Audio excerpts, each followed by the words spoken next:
fuck, this is gonna be a long one. It's gonna be real fun. Yeah. Hey, welcome to Will Cook Music Reviews. I'm Will Cook, and today I'm sharing my thoughts on the brand new sophomore album from Yungblud. Weird.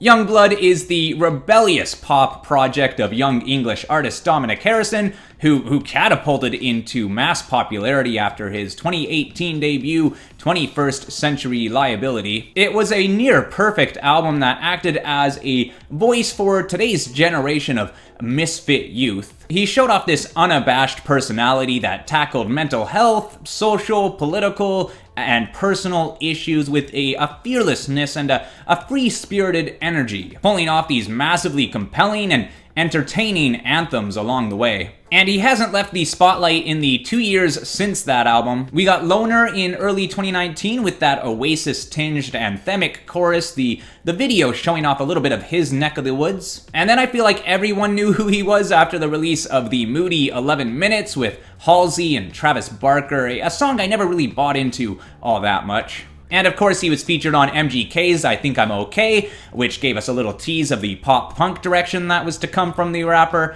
and I'm sure this just brought him into the radar of even more listeners. I never actually did listen to his underrated Youth EP from last fall, but I did catch the singles. Original Me with Imagine Dragons' Dan Reynolds is great. You got Hope for the Underrated Youth, which has that emotional strength to it, and then Parents. I must not have caught this one until earlier this year because this is a song that would have landed on my top 100 of last year if I had caught it then. Easily one of his best. And not too long ago, we saw him featured on the pretty epic Bring Me the Horizon single, Obey. It was great to see him unleash some of those heavier vocals. And he also did that tongue-tied song with Marshmello and Black Bear. He got on a pretty popular 24K Golden song.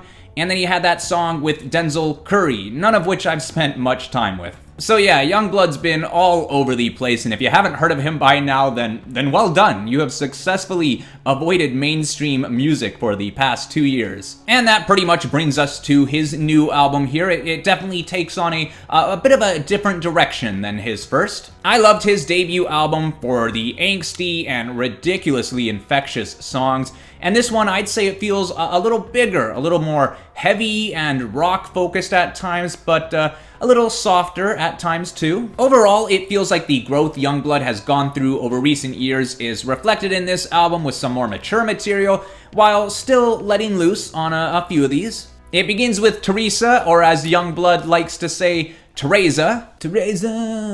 It's a big opening to the album. It eases you in slowly as it moves into the first chorus with the heavy-hearted piano, and then the drum beat comes stomping in, and then it moves into the second chorus with this big wave of grandiose melody. Yungblud providing some encouragement to this Teresa character he's watching over, and it gets pretty thunderous. It sounds like the opening to some sort of epic rock opera, and immediately shows that we can expect some bigger sounding stuff on this album than his debut. Next up, the single Cotton Candy. It's all about that bass. I'm all about that bass, about that bass. I love the riff that leads this song, such a groove. And yeah, it's a catchy song, a real love who you want anthem that celebrates freedom of sexuality. Cotton Candy's a fitting title because it's just a real sweet treat, this one. It's the most easygoing, straightforward pop song of the album that doesn't push too hard.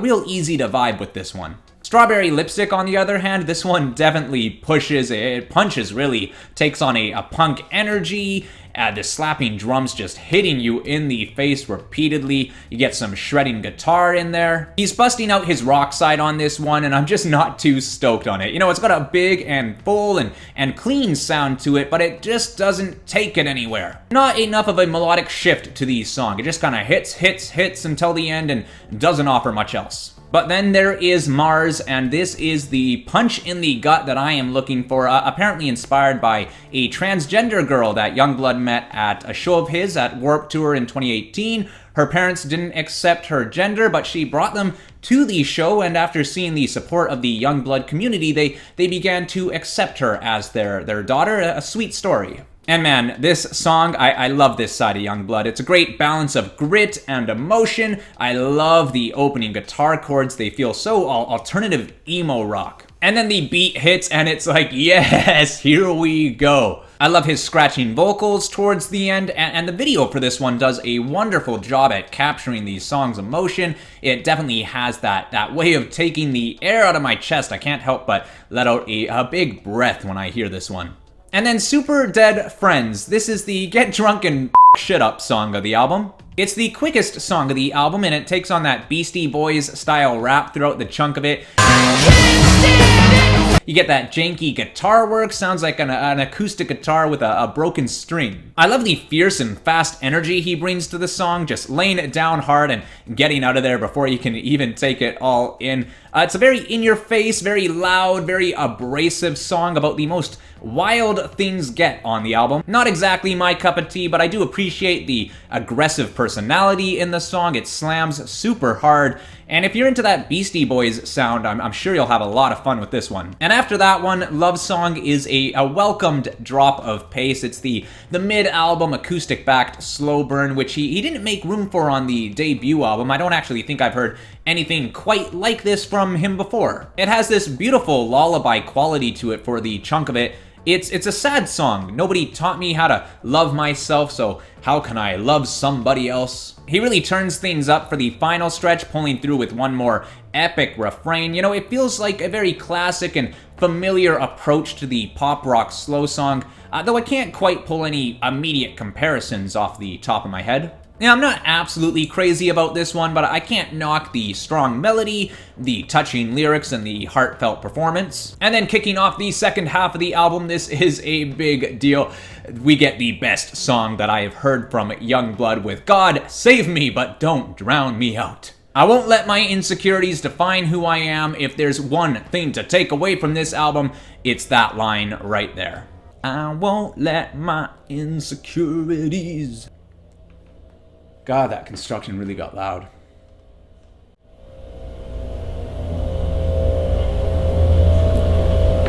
This is the side of Yungblud that I enjoy the most, that gritty, emotional side. I want that emotive guitar, the feverish yet not over-imposing drum beat. I want that rise in feeling, and that is this song. It's the pinnacle of the album, the central message of what Yungblud is all about, honing into the self-doubt and the anxieties that we all experience, and giving you an anthem that says, fuck all that, I'm not gonna let that shit hold me back. And the song doesn't just deliver the message in the words, it's right there in the music. It's a running hook. You need some good motivation for some cardio? Put this on the run playlist. Because yeah, when it rises into that chorus, there is so much power to lift you off your feet. It's the exact type of song that makes me want to break through that door and get to where I want to go. And that's about as good as it gets for me with music. And on a side note about the end of this song, that acoustic outro makes me think of Declan McKenna's Brazil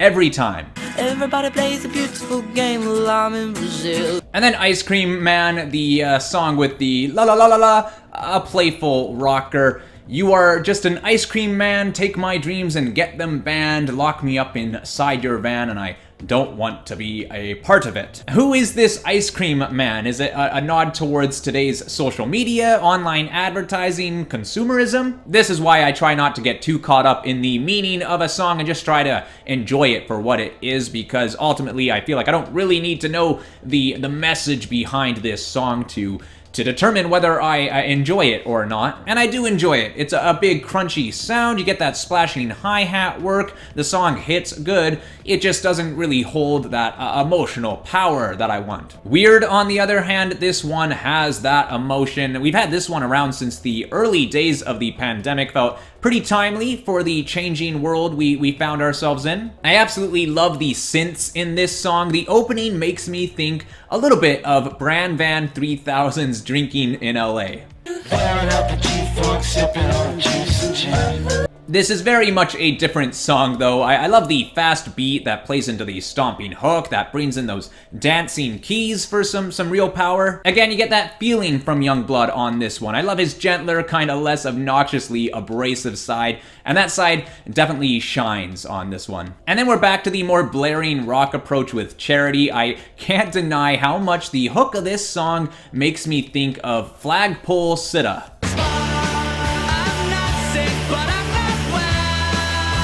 Hear the similarity? And yeah, I think it's another strong performance from Yungblud, an infectious melody, but I'm just not overly drawn into this smashing rock sound from him. And yes, we get a breather with It's Quiet in Beverly Hills. I can rest my head a bit with this one. This is a beautiful song. He seems to be reflecting on the life of fame and fortune that he's fallen into over recent years, definitely with a more somber tone than a positive one. There's no overperforming on this. You get the gentle guitar with the soft backing orchestral strings and the easy and sad little sing-along refrain, a much-needed moment of restraint on this very outgoing album. But he can't end the album on that note. We get one final bang with The Freak Show, and I can appreciate this one for not being too outrageous. He gives off a bit of a sinister performance over the squishy beat. It has this kind of modern Baroque pop feel, and then it opens into this dramatic finale of a chorus. You get that epic group-sung repeated outro of times will change and you might break, but we'll go on, I believe it. Kind of in the vein of a song like Famous Last Words by My Chemical Romance, but that's a bit of a generous comparison. But it crashes in with some real power, and it does act as a hell of an encouraging send-off to the album. Ultimately, this is a very well done album, a great album, and even the songs that I'm not as into, they still hold their weight, and then you get a few of the most impactful songs from Yungblud at this point in his career. And after rating each song and crunching the numbers, I've landed on a 7.6. And that wraps it up. Thank you for checking out the review. I'd love a thumbs up if you enjoyed what you saw. Hit the subscribe. I've got more on the way, and leave your thoughts in the comments below. I'd love to chat. I'll see you next time.